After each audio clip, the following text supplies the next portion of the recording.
Linecké koláčky.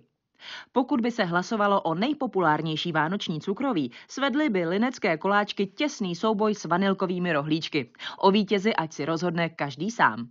Doba přípravy 20 minut, plus nejméně 2 hodiny na odpočinutí těsta. Počet kousků cirka 50 koláčků. Budete potřebovat tyto ingredience.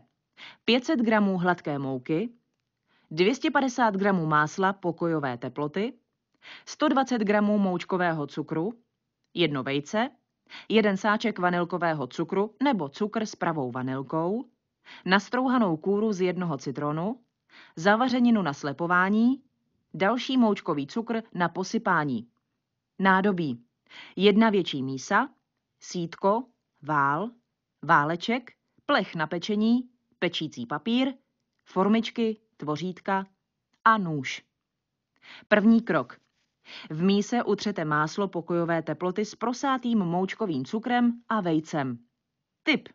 Prosátím cukr zbavíte případných hrudek. Pokud použijete z vejce jenom žloutek, těsto bude křehčí a bude mít hezčí barvu. Druhý krok.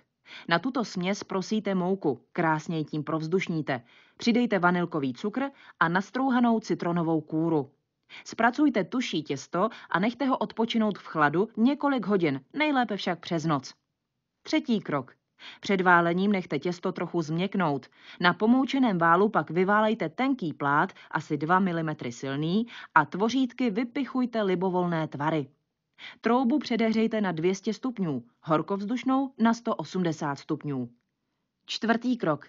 Vykrájené cukroví klaďte na plech vyložený pečícím papírem a pečte 5 až 10 minut do zlatova.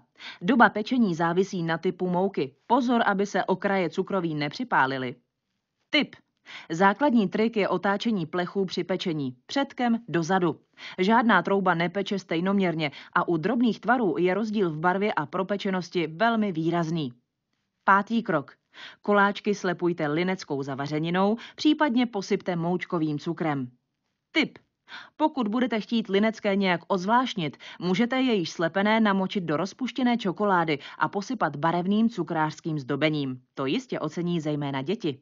Uchovávejte na chladném místě.